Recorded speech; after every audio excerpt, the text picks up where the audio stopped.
Anda mencari folding door yang menarik? Inilah jawapan dia. Apa yang special pasal folding door ini? Ia didatangkan dengan anti-pinch yang mana bila jari tersepit, dia tak rasa sakit sikit pun.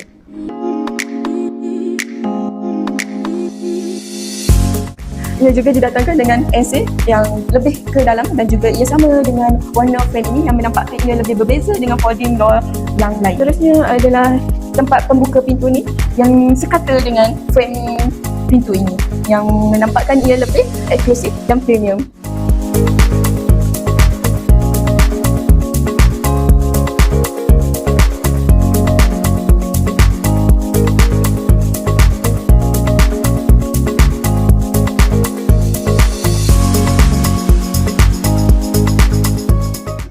Kalau nak experience sendiri, datanglah ke showroom kami di Puchong.